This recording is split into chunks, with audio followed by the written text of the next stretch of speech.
Welcome back to this latest episode of Japan's Top Business Interviews. I'm your host, Dr. Greg Story, President, Dale Carnegie Tokyo Training. My special guest today is Joanne Lin, who is the Senior Director, APAC, for Deckers. Now, many people may not know Deckers because you have a lot of brands in the Deckers world. So maybe just run people through a little bit about Deckers and the brands you cover. Mm-hmm. They may know the brands, they may not know the mothership, so to speak. So what's in the Deckers lineup here? Sure. Deckers, we're actually an American brand. We actually, our headquarters is in Santa Barbara, California. Sounds like a good place to go and visit for the headquarters visit. Yeah, definitely. Currently, we do have the active brands. We do have UGG, and we do have HOKA. This is one of the big hits, fast-coming brand. And we do have a Teva. It's a sandal brand. And we have some smaller brands, but they are not existing in Japan. So far, those are the three large brands in So Japan. is Deckers like a holding company, or where does the name Deckers come from? Deckers was actually historically, yes, it's like a holding company. So underneath it, we do have a brand. We do have a shoe brand, and we actually acquire those smaller shoe brands and we grow it. We manage them and then grow it to a bigger size brands. Yeah. And just give us some of your background, Joanne. You had a glorious and long career. Take us back a little bit. How did you work through your stage of career to get to Japan, to be the head of Japan? How did that happen? Actually, I've been in Japan for 25 years. So I came to Japan in year 2000 and due to family reason. And then I have worked in Japan throughout different career paths. And it's always been in finance. And I've been with Deckers for 13 years already. But prior to Deckers, I was also the head of finance for Reebok Japan, Reebok and Reebok and Rapport, and I was a CFO for a media company called Aegis Media, and I was doing M&A, mergers and acquisition.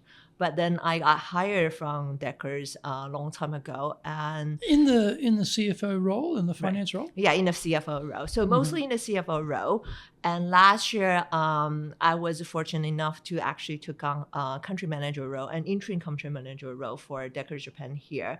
But now I'm back to the APAC role. I'm managing the entire Asia Pacific, and then mostly like the finance part of it, finance and strategy part of it. So I am managing not just Japan, but Japan, China, South Korea, Hong Kong, Australia, New Zealand. So all this, currently I have 15 countries that under my responsibility. That's a lot of responsibility, yes, 15 countries. Yeah, and is that assume there's a fair bit of travel for you to visit these countries, or not so much? I do travel, but not to an extent that is unmanageable. But I do try to visit the countries I am responsible, and I do because currently we do have 3 subsidiaries. So all this, my subsidiary is Japan, China, and Hong Kong. So all these other countries are under the distributor business. Okay. Right. Okay. So it's a bit of an arm's length in a way that they can run it and you supervise them. Correct. Okay. So you mentioned you came to Japan in 2000. Correct. And what were you doing before that? I was working in Boston. Actually, I had an MBA degree from Boston University, and after I graduated from BU, then I work in Boston. I work in a trading company, and then I work at Merrill Lynch Investment Company. Yeah. So you're on the finance path. I'm on the finance path. Mostly on finance path. Yeah. And so when you say you came for family reasons, presumably your partner had a work here, and then you were the trailing spouse, so to speak. Is that how it works? Yeah, it's very similar with most of the expat here. My partner is a Japanese person. Okay. That's it. Yeah. Okay, very good. And so you think about, you've had a long run here, 25 years, right? You mentioned in Japan in different roles. Yes. So having come out of an American leadership environment, business environment, to Japan, when you first got here, I mean, your husband may be Japanese, but you're not Japanese. You probably hadn't lived in Japan at that stage, I guess. Yeah. Right. So you get into a company in Japan and it runs, we're in Japan, so it's got certain ways of running and things are important. When you first started leading here, what things did sort of strike you that, that's a bit different? or that's not what I expected, or that's difficult, or that's great, or what were Right. some of the sort of things that you noticed were a bit different about Japan? Good question. Before we go in that, the way I look, so people, most of the Japanese presume I'm Japanese, so they treat me like a very, very Japanese. So ethnically, you're Chinese, I presume. I'm You're Taiwanese, Taiwanese, yes. Lim, right? Right. Yeah, but facially, you could easily be taken for Japanese, Correct. I think. I imagine you're one of those sort of bimyo Bimyo. faces. Could be Japanese, could be Bimyo. Chinese, one of those face, sort of Correct. a universal face for Right. Asia, right? Right. North Asia, anyway. Right. So I call myself that invisible gaijin. So it's a joke because facially facial expression I can be taken as a Japanese person. So when I first came here, my Japanese colleague, they thought I had a Japanese descent, or I was raised in Japanese. Nisei or Sansei or something in the States. Yeah? Correct. And I thought that's the reason I was here. So obviously, when I first came 25 years ago, culture differences, that's a major part of it, not just the language part, but culture differences, how Japanese business person, kaishain, how they treat each other, or that unspoken rule of kukiyomu, read the room, read the air, read the room. Don't say anything. Exactly. It was very, very silent, but then read the room. They presume you need to read the room. That was really new to me because coming from American background. I mean, my descent is Taiwanese, but I was raised in Canada, from Toronto. Oh. And my school, like I say, my grad school is in States, in the East Coast. So we're very, very direct, very, very on your way. We just speak what we think. So reading a room was one of the major skills that I need to How do people acquire. learn that? How do you, if you're a foreigner in Japan, right? You've not grown up here, right? You're not educated here, and you've somehow got to read the room. How on earth do you read the room? What's the secret on reading the room around here? That's a very good question. I think it took me a while to actually read the room, just to look at people's expression, what they are thinking, and try to be, in their shoes, what they are thinking, just pretty much observe what's happening on the table, especially when you are a leader. Just look at each other, what their body language, what they are thinking, what do they have in mind, what matters for them now. If I say something or I propose something, just try to observe, or just try to assume what their reaction's going to be.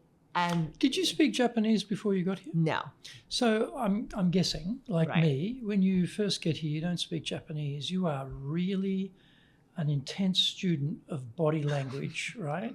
Because you can't get the words so easily. Right.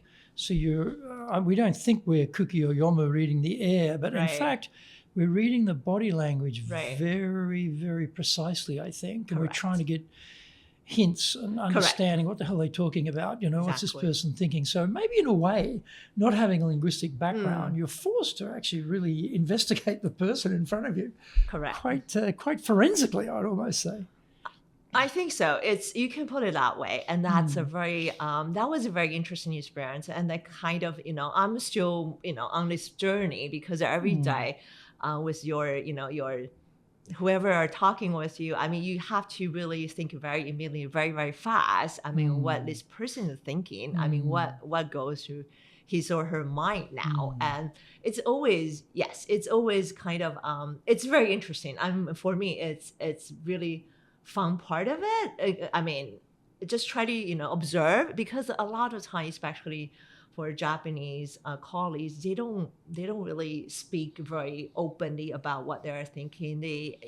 I think most of the foreigners, when they first came here, I think this is probably a challenge for them. They hardly tell you it's a no, but they were pretty much to say, I'm thinking about it, or I will consider it. But from my experience, that's pretty much 80% is a no. I guess also, you're coming from Taiwanese cultural background. You probably speak Mandarin, I suppose. Yes, I do. Right? I do. So you have some Asian sense of Confucianism, hierarchy in the culture. That's a sort of base. And then, as you say, in the meetings, people are not expressing, but I'm also thinking, I'm thinking that, well, you're coming from the finance area, which is a bit cut and dried in some ways. It's sort of numbers and analysis, and it's a bit sort of more the hard edge of leading, isn't it, compared to, say, someone who's in sales or product development or marketing or something, which is much more the human element. So I'm wondering, did that hard numbers-driven aspect of things make it easier to read people, or it made no difference at all? It was just hard anyway.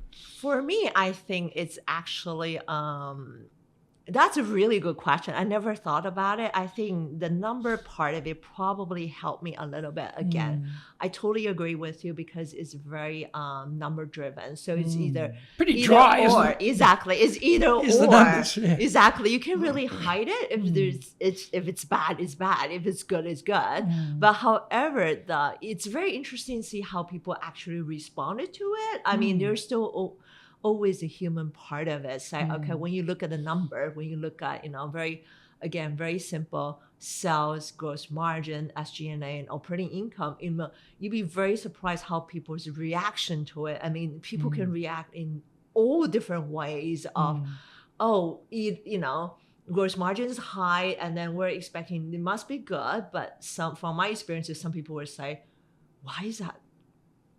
Well, is this too high? It must be something wrong with that. Or people are still, I mean, not everybody, from a financial leadership's perspective is always good that you're making money. But from a sales perspective, they're like, wait a second, we make too much money. You should invest more. We should spend more money, So it's a very, very interesting perspective of it. And then, like I said, last year I was the interim GM, so I managed the entire finance team or the marketing team. So there's definitely a people different. Right, the different perspective, different views. So it's not like either or. They can come up with so many different answers or so many different feedback on anything. I'm a sales guy. Right. We are all experts in excuse making. Yes. About why the numbers are good or bad. Right. And I think also, when you get to other elements, general management, marketing, if there's R&D here, retailing, whatever, sales, very few of those people have a finance background. Correct. Or an accounting background. Right. So for them, they really can't see so easily behind the numbers. They don't get the ratios. Right. They're not thinking holistically. Right. They're thinking simplistically. Like me, I'd be doing that. I'd be looking at the numbers very simplistically compared to you, I'm sure. So I guess often the comments might be, from your professional point of view, sort of naive or a little bit off the point here, or that's a ridiculous idea, or no, we're not going to do that. So that must be a little bit hard to handle that when people who don't have the expertise are making, uninformed comments about what they're looking at. And you're looking at it from a professional point of view, but just sort of listen to them. How did you handle that? Actually, we don't look at it. I try not to say because they don't understand P&L or they don't understand finances. I think to be, fortunately, my team or with the executive team here in Leader, they are really well informed. Okay. And what we are doing is, as a finance professional, is we need to make sure they can read the number. They understand what does that mean. For example, like I say, not just sales, gross margin. What does that mean? This means the product you're selling to them, how much discount you're giving to them. So what I'm trying to do is try to, talk to my team in a very simple language, like I'm talking to a 5-year or 10-year. So we don't assume people understand the difficult challenge. Well, so you say gross margin. I mean, from a sales point of view, they're thinking top line. Right. They're not thinking about the expense line. Right. They're not thinking about the net margin, right? Yeah. But if you're in finance, you're looking straight to the net. Exactly. Where's the cash flow? Exactly. Where's the cash? How much cash is this making? Forget about the sales. We're losing money over here. What are you talking about? Discount.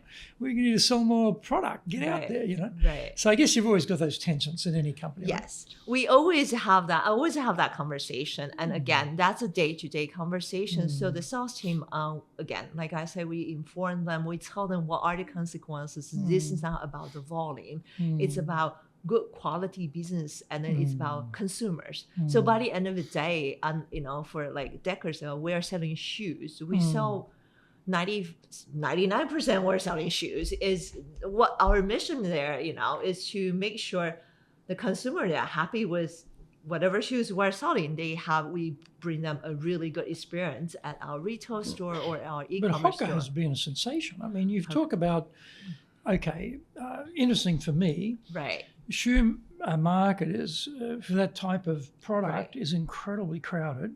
Right. Then out of nowhere, Right. literally, HOKA Right. turns up. Right. And it's just unbelievable. They're flying off the shelves, Correct. And, On as well as another On as competitor for you guys. Correct. And similar, who ever heard of On? Mhm. Next thing, boom. And so that's been quite disruptive, I imagine. Correct. So if you're in the shoe retail business, Mhm. they're two new brands and you've got one of them. Yes. That's a pretty good place to be, I would suggest, Thank you. But definitely there's a lot of work behind it. When it comes to, again, we're talking about shoe selling, and then coincidentally, we actually have a lot of very, very similar strategy with On, because I do look at their financial, I do look at their, I think their earnings call is either today or tomorrow. I have to, so we've been very carefully look at them as well as one of the major competitors, because they also come from nowhere. And And yeah, they're now so- open in the Ginza, right? they're opening in Ginza. Yeah. We In Namikidori, I think. yes. We will pretty much, and most of the currently in Japan, a lot of places either us or them. Yeah. We are I mean, competing in the you're same really- location. yeah, We're yeah. pretty much competing in the You've same got a better location. location though in Omotesando, though. I Yes. think they're sort of down this back street, and you're Yes. right on the corner. We are on the Very corner. high profile location, great marketing and advertising. Right? Thank you. Yeah, well done. So just thinking about leading in Japan, you've been here a long time. You've come up through different roles in Correct. the company, and now you eventually got to be interim head of everything. Right. But thinking about getting people engaged to follow you. So you turn up, I'm going to say by chance. Your husband could have been sent to the Middle East and you'd be in the Middle East doing some things there perhaps, or to Europe or to South America or who knows where. But you turn up in Japan and you get a job in Japan. Right. So the people who are working for you have to follow you. Correct. And you don't speak Japanese probably at that time, and you don't know Japan at that time. Right. So, and you've actually changed, probably positions over time. Correct. So, and probably half of your time was outside of the current Deckers anyway. in Yes, other correct, companies, right? correct. So what have you found has worked well to get people to follow you? Are you working on getting them engaged to follow Joanne? What's worked well? I think for me, everybody have different leadership style. For me, I think what works for me is actually being myself, being a very genuine person. So I'm quite, I could be vulnerable. I'm pretty open. I'm open to myself and open to my team. So in terms of communication or direction, I'm very open to the team. I say, why do we need to do that? What does it mean? And what does it do for me and for the team? So being as transparent as possible. I mean, of course, not to the tiny teeny thing, but then try to let them understand the background or why this decision is made, why we need to do that. So in terms of a lot of strategy or execution in Japan, same thing. Why do we need to do that? Why this works for you? And I think in terms of leading them, everybody has different motivations. So some people is about the money, some people is about the work balance, but most of them are about family or what does it mean. Again, try to find out what works for them and try to be as close as possible. Try to understand what motivates them, what inspires them, and then work from there. Does that work? This sounds very specific, I know, but as a man, Right. You're a woman. I'm wondering from a woman leadership point of view, whether it's easier to be transparent and vulnerable than maybe for a man. Because often with men, the ego, Right. the man's ego, Right. I'm the boss. Right. Follow me. I know everything. Right. And I show no weakness, no vulnerability. I'm Right. like, granite. I'm just hard and you should follow me. And as a man, if I show my vulnerability, I feel, they won't respect me. They won't follow me. Right. They won't take me seriously. They'll think I should leave or something. So I think for men, it's very difficult, I think, for men to be transparent and vulnerable. Right.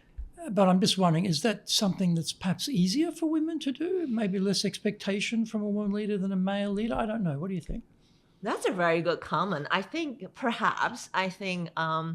from my experience, especially here in Japan, I think ego, well, everybody has ego. I mean, but you were probably right. I mean, it's a little bit, perhaps, I wouldn't say stereotypical, but then it's probably true. A lot of, GM, previously I worked with some GMs, CEOs. I mean, most of them do have, they are pretty, they do have egos. They are a larger person. They do have a big personalities, than most of us. But again, my view is whatever works for that person. I mean, it's his or her own style, how to manage.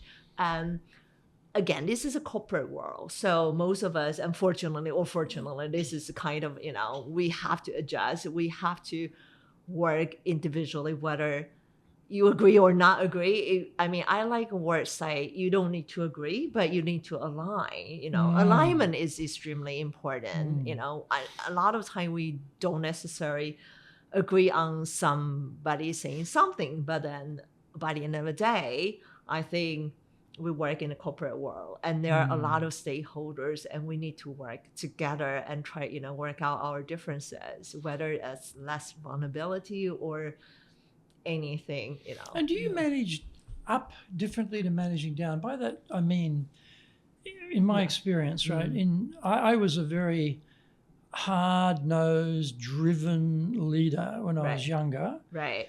Take no prisoners, go through, crash through type of thing, and very tough on the team. Right. But as I got a little bit older, I became softer, down. So how I would treat my teams, I think, improved a lot. Okay. But I still had to, as you say, deal in the corporate world with people above me who I have to be tough and strong with those people. So I had a sort of split personality in a way. Okay. Sort of managing up was all hard, fighting, tough. But managing down was less than that. It was less hard and tough and more empathetic, a bit more communicative, maybe a bit more vulnerable, as you say. So I'm just wondering, have you found that's a split that works for you as well, or you're the same up or down? I'm pretty much the same up and down. And sometimes, I mean, to be very honest and very open, I often think about it. Shall I change my style?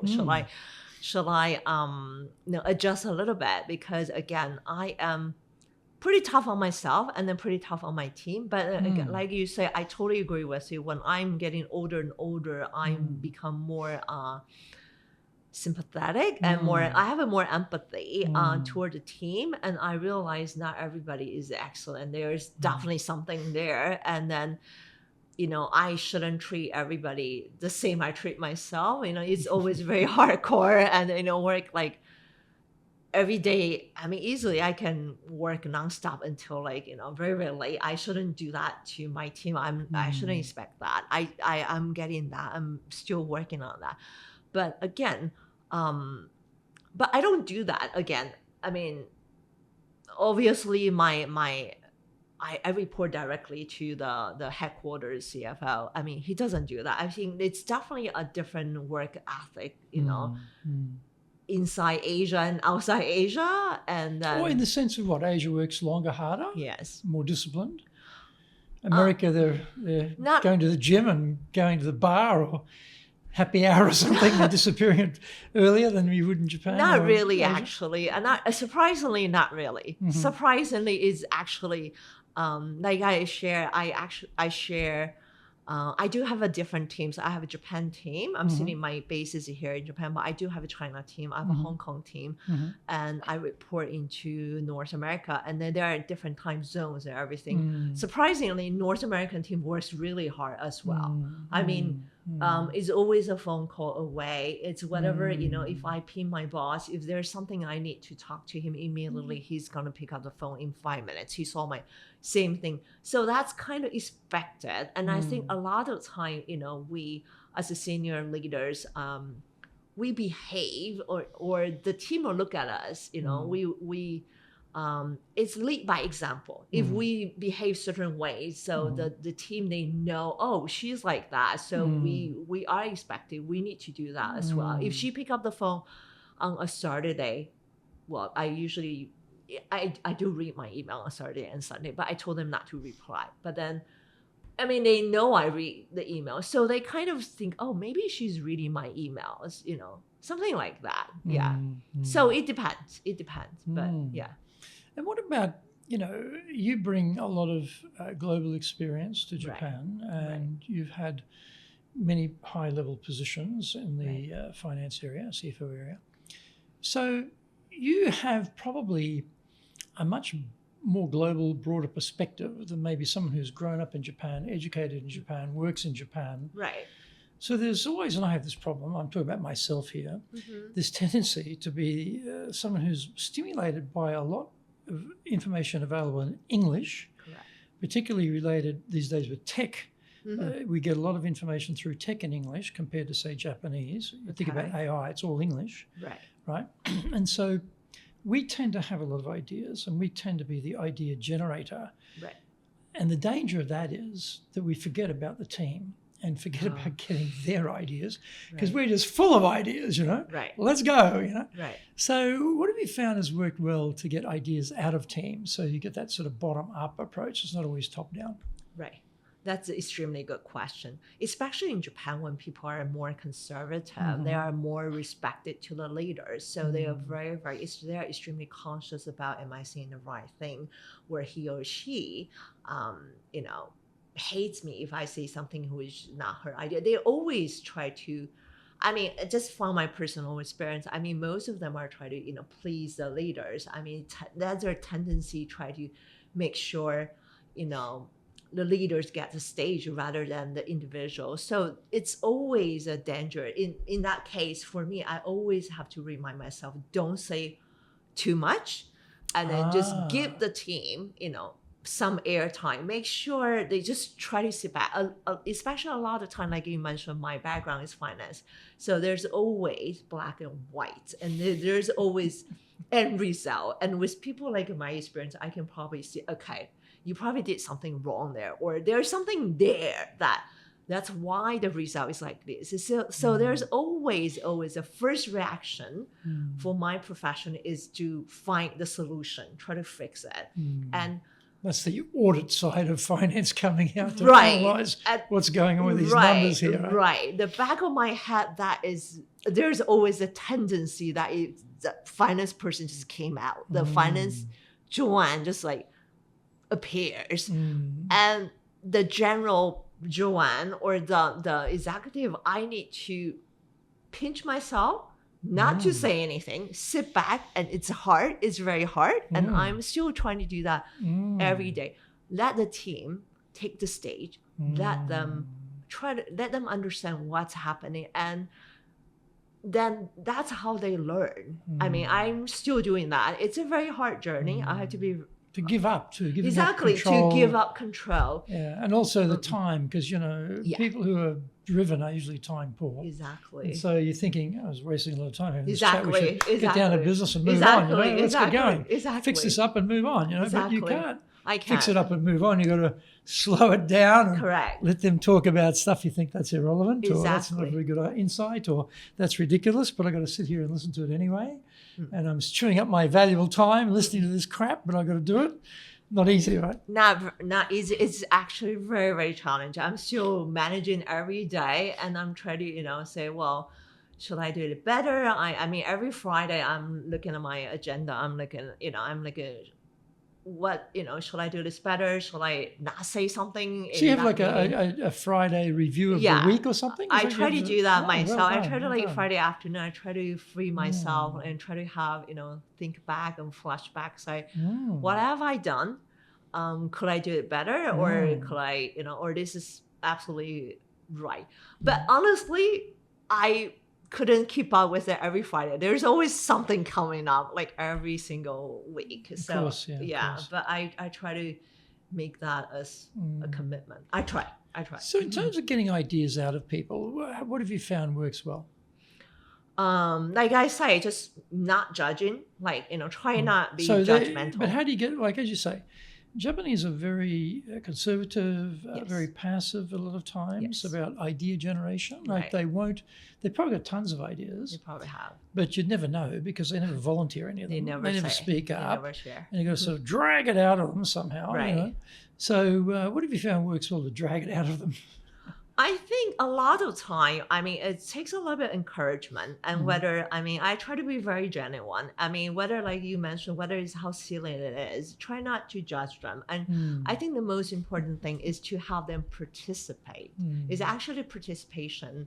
A lot of encouragement, a lot of participation. Say, try not to judge it. Try not to say this is, it's ridiculous or stupid or whatever it is. Just like, okay, I'm really, and so every time somebody says something, I would, whether it's email or verbally, I say, thank you for your input.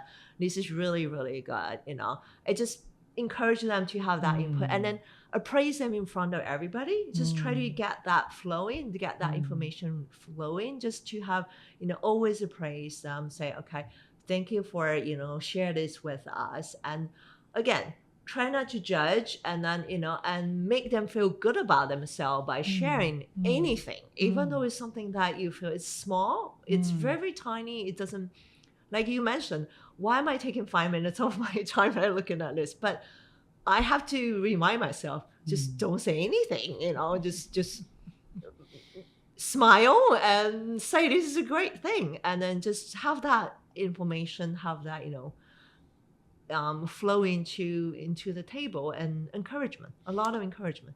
Well, we're a training company, so often in the training it'll be time for people to give an idea, an opinion. Right. And in Japan, it's like nobody Silence. says anything, right? Silence. And so we found that what works well is we'll ask them to write down their ideas on X, Y, Z, right? Just write down, and we give them time. Okay. So we don't ask them, so Joanne, what's your idea? That's way too confronting, right? That's way too. What we'd ask, say, Joanne, what did you write down? Okay. So you've had time. Right. You've written something down. Right. And when you ask it that way, they tell you what they wrote down. Okay. If you ask them, what's your idea? It's like, Right. they become very uncomfortable. Right. They think the idea is going to be judged. People think they're stupid. Exactly. Maybe they're going to get criticized. They're not sure. But when you ask them, what did you write down? Boom, I wrote down this. Okay, good. Very interesting, very interesting. This is a small linguistic, adaptation there, and it changes the result completely. I should try that next time. Yeah, try that. Yeah, I should try that. Just let's think about this for a minute. Let's write down a few ideas, and then don't ask them what they think. Ask them what they wrote down. Okay. You find they'll tell you. That's very Happily, good. they'll tell you. Right. It's interesting. In terms of engagement, when I've been in international organizations, so we have these global engagement surveys, and in my case, we had to go to Hong Kong. Right. All the senior leaders turn up in Hong Kong. You're in the room, slide deck, global engagement scores, and then the worst ones are APAC. Correct. So it's down the bottom. Correct. And at the very bottom of APAC is Japan. Yes. And they're asking you things like, Greg, what are you doing in Japan? No one's engaged. You're doing a crap job over there as a leader. What are these numbers here, Right. Trying to explain to people who don't know Japan why Japan's like that. But what have you found works well to get people engaged in Japan? That's actually a very good question, because that's something we always talk about internally. We do have engagement survey twice a year. We have a winter survey and summer survey.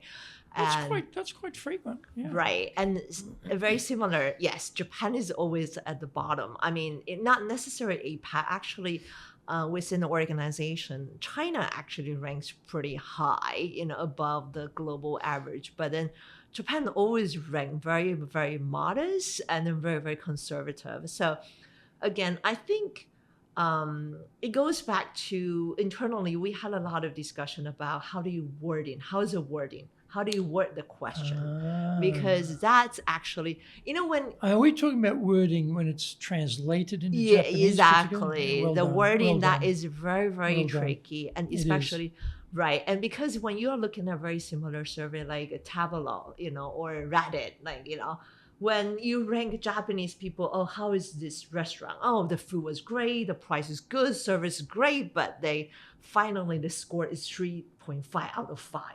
Exactly. So it comes back to the norm is they don't I mean, it's expected. So for a Japanese employee, they kind of say, yeah, you are a leader. It's expected. Like you are supposed to take care of me, or you're supposed to know what I think, or you're supposed to do this and that. And why I say that, because I had a really open and one-on-one conversation with my team and say, oh, our engagement survey result, what should we do about it? What are the action plan? Because the most important thing is not just looking at result, is actually after that, what do you do after that? How do you improve that? So we always rank ourselves, compare with the previous survey and say, whether we improve or whether we're not improved. So in terms of Japan, we do have a lot of remedies. We do have action plans. We go back and ask the team, go back and we ask the leaders why your team gave this result. You go back and ask your team a very honest opinion. A certain time, why do they think this way, and what is their expectation? Why did they rank 3.5 out of 5?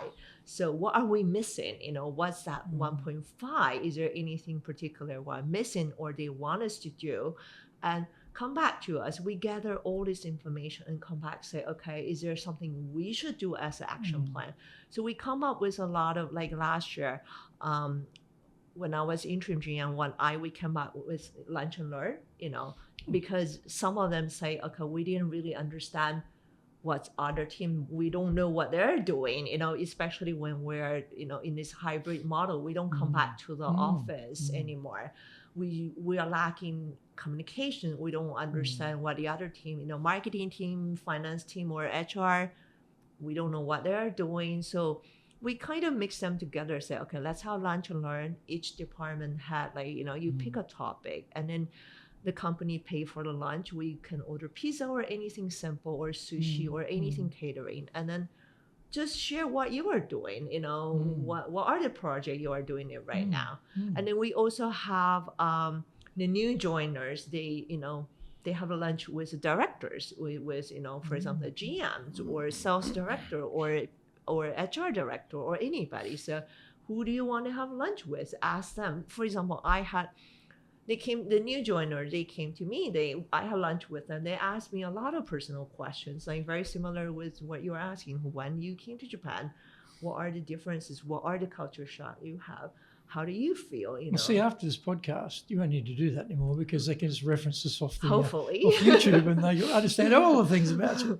Hopefully. But then again, those are the questions. Those are the remedies. Those are the action plan we're trying to do, and things like that. If you want to be successful as a leader, do the Leadership Training for Managers course.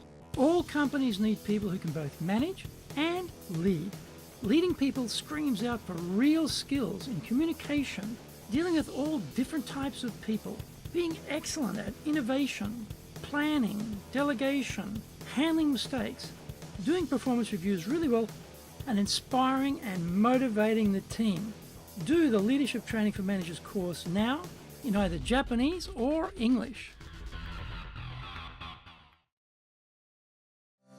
Leading is easy. Getting people to follow is the hard part. That is a great quote from Yogi Berra. Surprisingly, despite the complexities of leading here in Japan, everyone has to work it out by themselves. Foreign leaders want practical, applicable, expert advice. This is now available for the first time in history. Grab your copy of Japan Leadership Mastery on Amazon today and avoid the mystery, trial and error, especially the errors. You're right about the language, isn't it? Because we, being a global organisation, our surveys are for the training participants, as voice of customer and net promoter score are the two we look at. And there's standard questions around the world, because we can see every country, how they score. Right. And, Japan, of course, not doing very well in the scoring, and we know that culturally. But we also realise that the nuance of the question in English from a Western point of view and what should be the nuance of the question in a Japanese context is different. Correct. And so it took us a while to really go back and look at the Japanese translation, because often it's a translation. There's no nuance at all. Right. And I think we've done a good job to improve that so that it becomes a bit clearer about what's the point of this question, what are we trying to get to? Like, for example, Net Promoter Score, would you recommend Dale Carnegie to someone? Most Japanese say no. Yes. They love the training, they love the course, but they don't want to take any accountability, responsibility for being the person who recommends it in case the other person's unhappy. Exactly. So, but when you change the wording slightly, then they're happy to do it. The experience hasn't varied. It's the same experience, but their propensity to actually give a higher score actually changes based on how you word it. Right. So we found that was a big factor for us too. But then when you think about engagement, and people look at, the Japanese team don't look engaged, but turnover rates, extremely low compared to foreign countries. Loyalty factor, extremely high. People taking their job seriously, not goofing off, no sabotage, no, skiving off, none of that. So it depends, I guess. I don't know that these surveys actually reflect how Japan works particularly, but you're still on the same survey. So, yeah, so you've always had that issue. And what about, we think about culture. There's going to be Decca's global culture as a big umbrella. Right. Then underneath that in Japan, or your APAC, so you've got a number of country cultures. Right. But at the very base, though, there's Joanne culture. Right. You do things around here the way you like them. And you want things done the way you like it, because that's how you operate, right? Correct. And so what have you found works well to build a culture in Japan that works, that fits in with what you want, doesn't contradict Japanese culture, and doesn't contradict global corporate culture? That's a very good question, because within Deckers, we have, again, this is an American company, so we have a very, very American-based culture. And how would you describe that American-based culture? What does that look like? It's I think the number one, and which I like I like a lot, and I reference a lot, is come as you are. So pretty much is be yourself. Okay. So by all means, it means, just be yourself. You don't need to change yourself. You don't need, it's not required to, change your style or thinking or your hairstyle. If you are coming here you dye your hair pink, it's okay. I do have a staff, they are in blonde color, or different color, and we don't judge them. And my store staff, I'm in shoe business, I do have, store staff, male, they wear skirts, and they're okay. That's very flexible.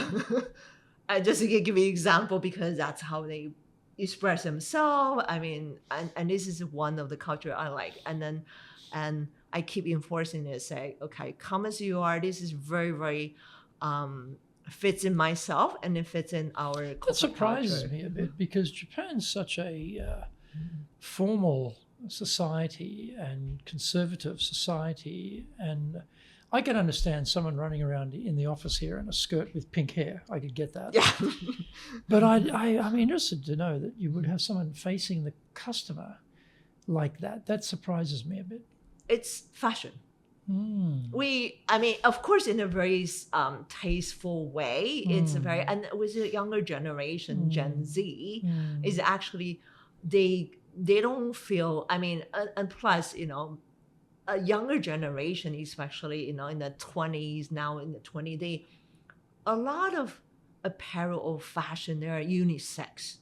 We no longer say, oh, this pair of shoes for. Of course, for HOKA, we still have male, female, men, woman. We call it men, woman, and kids, but it's how we categorize it. But we find out, especially the recent trend, there are a lot of, especially in Japan, when Japanese male, they are very adaptable to a different, fashion style, and they're extremely adaptable. They're really, really acceptance of wearing, you call it female shoes or female apparel. We do have staff there in long, not mini skirts, but long, but maxi.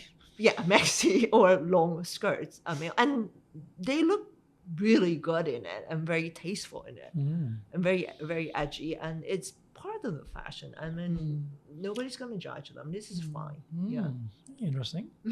And so what are other aspects of how do you create a culture here? I mean, you as the leader, what have you found works well to drive a culture in an organization? Like I mentioned, I try to lead by example. I'm always try to be as genuine as possible. I'm very genuine. Like I show my vulnerability. I'm not only because I say so, this is my culture, but I try to understand, from a different perspective. I try not to judge or try very, very a little bit more, open, different than your typical Japanese leader say, oh, this is very hierarchy because I say so, you do as I say. I mean, of course, that's easier because then you don't hear different voices and you probably save a lot of time. Save a lot of time, right? Save a lot of time. Just do what I say. You'll be fine. Exactly. You'll be fine. Get to work. You save a lot of time. I find that is true. That is absolutely true.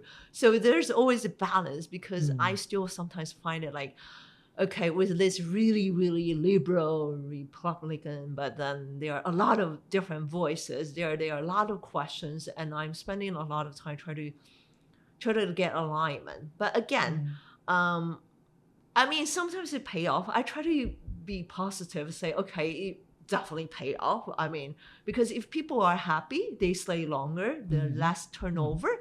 I don't need to spend so much time re-educated what's happening again, and less cost on, recruiting newer staff.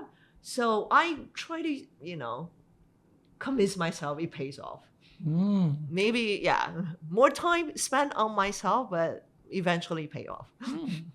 And if someone called you up and said, Joanne, you've been in Japan 25 years now, you've been running organizations there, I'm being sent to Japan by my company to run the organization, but I don't know Japan, I don't speak Japanese, I don't know anything. Give me some advice on how I can be an effective leader in Japan. What advice would you give them? Good question. I think one, be open. Always be open, be very truthful to yourself. Obviously, I've been here for 25 years. There's definitely a lot of roadblocks on the way. I'm not like all of a sudden I'm this like great person. I mean, I learned my lessons. There are so many roadblocks. There are so many failures in the past. For these 25 years, I learned my lesson. But always be genuine to yourself, and then be open. Be open to the culture. Be open to the team, and and then one thing I like to share with anybody who wants to come to Japan or new leaders is be kind. Be kind to yourself and to others. Sometimes we're so hard to ourselves. I say, well, I'm this excellent person. I want to do this and that. But we forget a lot of time is not just yourself. It's people around you as well. And then also, it's sometimes a lot of time, things might not work out the way you are. It's not because of yourself, because there are definitely circumstances. There's a timing. There's different situation and tariffs. Exactly. Exchange rates. Exchange rate. Exactly. Wars. Exactly. It's pandemics. Exactly. You can't control any of that stuff. You cannot control any of that. And so a lot of time, don't be so hard on yourself as long as you feel like you have done your best. And let go. That's it. Be, don't try to be so hard on yourself. Give yourself a little bit of a break. You have to have that balance within yourself, in your head. Just try to understand what's the most important for you as a person, and then take it from there. So, yeah. What else? What other advice would you give them?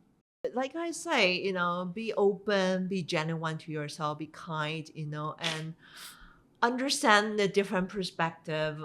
Try to understand the culture. You might not like it, you might like it, but this is a culture, and a lot of you're not going to change it. They're going to change it. They're going to be here for 3 years. You're going to change Japan. Exactly. Well, good luck. Yeah. Let me know how that works out for you. Right. Be respectful. Be respectful to the culture, and understand this is this is a culture, this is a country has been here for thousands of years. It's not going to change over 10 years or 5 years. It's not. Okay. And this is a very, very ancient culture. It's not like where I came from or where most of people came from, whereas like in North America, we only have 200 years. And it's, let's say be very, very honest and very, very genuine. Japan, we're still, 95% or even 98% of people. They got trees here that are older than America. Exactly, and Canada, right. And that's, as far as European migration to those areas means. Yeah. And this is a country who has a very, very rich in culture, very rich in, and let's say most of people they only know one culture, which is Japanese culture. They only know one language, which is their language. They only know one thing that they live and breathe by it. And like we said in very, very early, read the room. And that's something they been taught since elementary school. It's been, even kindergarten, because they've been taught to how to read the room, try to get along with everybody when they were like 3 years old. Exactly. And for people like us, I've been thrown into this environment when I was almost 30, so I have to start all over again. But most of the people who live here, they had this skill set from the very beginning of their life. So try to, try to respect that. So a lot of, for most of foreigners, some people might feel very frustrated because of that difference is there. Should they learn Japanese? I think they should. I think just because of the being respect, it doesn't need to be really perfect, but then just make sure the people, because again, if someone wants to live in Japan, work and live in Japan for a long time, try to understand what's happening, I think it's always very good. It's definitely a good point. It will score, really high points if your colleagues or somebody, your neighbors know you can have some Japanese or have some conversation. They would really, really appreciate that. Definitely. Well, let's talk about being a woman leading in Japan, because there's a lot of ladies be watching these videos who are potentially able to become leaders, but they're not putting their hand up because they feel I'm not perfect enough, or look, I see what the guys are going through and the work-life balance is terrible. I don't want to be like that. Or I don't think the company's really serious about, encouraging women to be leaders. So it's all tatemae. It's just, superficial. Right. So I'm just going to beaver away at what I'm doing and never raise my hand. But they potentially could become leaders, but they choose not to become leaders in many cases. What would you say for advice you'd give to female potential leaders to step up and have a go? Good question. I think I've been there. I have went through this, self-doubt, or I'm not good enough, or somebody else is not good enough. But actually not true. I think for most of the ladies out there, if, any of the ladies actually watching and you have the potential, you can do it. Believe in yourself. Trust in yourself. You're just as good or even better than any of the female, or any of the male colleagues out there. I think, again, take my case as example. I feel most of the female leaders are really good at communication, and then we talk about it and you show that you can demonstrate your vulnerability and then be more sensitive about a lot of like culture aspect or like small nuances about in terms of culture. I think most of the ladies they tend to be really, naturally those are, within building, in most of the female DNA. And I feel most of the female leaders are more nurturing. They are more, a little bit more forgiving, or, they try to understand more. And those are the really, really good qualities as leaders. Because interesting enough, the way I look at it, I do have children myself. So a lot of time I'm comparing raising the team or elevate the team is like raising my sons. I do have two sons, and then that's fairly tie hen right there, 2 boys. I've two got one. boys. Yeah. So 2 boys, I can imagine that's not easy. It's not easy. But I kind of think about it, how do I actually, talk to my boys? You have to talk in very simple, directional way. Do this, do that. And, sometimes, and they still get it wrong continuously. I mean, after 3 times, they still get it wrong. And same thing. I mean, the way I look at it, it's probably, a lot of time, elevate the team or talk to the team is, unfortunately, is pretty much similar. That's the way I see it. Yeah, so I think there's definitely I think we need to have a more female leaders out there, especially for Japan. I think this is pretty much the issue in Japan. I feel too that leadership concepts I'm going to say the word, have become more feminine. Yeah. In the sense that the sort of, when I grew up, the leadership scenario was male, macho, driven, right, hard, unforgiving, relentless, competitive. And so if I look at leadership today, men and women, you could say it's become more empathetic, more focused on communication, collaboration, more understanding, less harassment, more sensitivity, more, we don't use the term reading the air in a Western culture, but there's that access there to try and look at more stimulation points and just, what you're thinking in terms of who you're talking to. And it's like a good example, if you look at sports, I remember when I was growing up, the sporting team scenario would be halftime, game, and the coaches in the dressing sheds screaming at people and getting them up to some sort of frenzy to go out there and kill, But today, that doesn't happen that much. It's more the coaches one-on-one with each individual's different, and they're talking to that person in a way that's going to resonate the most with that particular person, who they are, rather than just a blanket, shotgun approach. It's much more sniper in that sense. And I think business too, rather than a sort of, Churchillian oratory about the company and what we're going to do here at Deckers, it's probably more one-on-one because they're all geared up differently. So I think that's sort of become more feminine in a way, I feel. I don't know. So maybe for women who've potentially, as you say, you used the term DNA before, they're probably a better fit in many ways, I think, perhaps for leadership than men, if you can't go out of that old style. Right. Absolutely. I think that's a really good point. I think we still do need that macho or like a leadership, that sort of like the sportsmanship, that sort of mentality. We still do need that. I mean, I'm working for Deckers. This is pretty much like, a sports brand. We do have that. But again, I think it all comes to a balance. How do we actually balance a little bit more feminine need to be added into the formula. So we need to be more sympathetic to that individual, and how do we motivate that individual and everything. It's not like it's not like you try to go out and kill something like every day.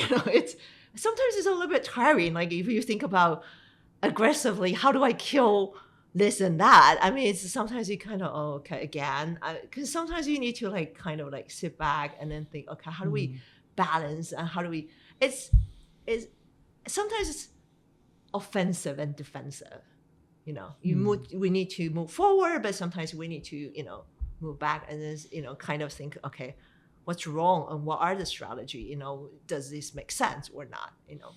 You talked before about when you were coming up through the ranks that you had, I'm going to use the term imposter syndrome, about not believing that you would be good enough or capable enough to be the leader, because you're probably thinking in terms of perfection. Exactly. Men don't think like that, by the way. They don't care about perfection. I'll be the leader anyway. Exactly. Flawed or otherwise, I want to be the leader. Right. But in terms of overcoming that imposter syndrome, what worked for you to get around that and actually give yourself the freedom or the permission to try and have a go? How did you make that? Because a lot of women they get to that point and they don't push to the next level and have a go. They stop short of it. Correct. I think that's a very good question. And that's a very, imposter syndrome that's always there. And I mean, believe me, from time to time, I still have it. I mean, am I good enough to be on this podcast, for example? Am I, professional? And then I sit back, I'm like, maybe I'm okay because I've been here long enough. I know what I'm doing. Maybe I'm totally fine with it. So again, the other day I was watching an episode of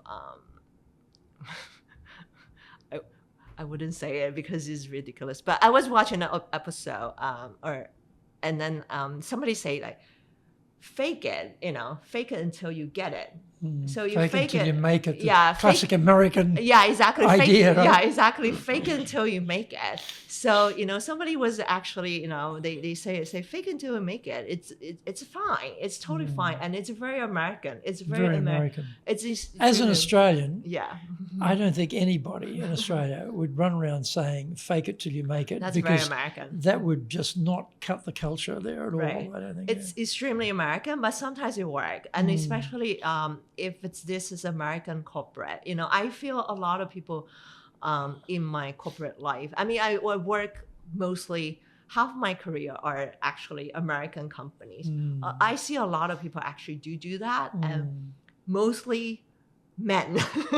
They probably don't know what they're saying, and they speak the language, and they just fake it until they make it. And some of them make it. I mean, this is how it happened.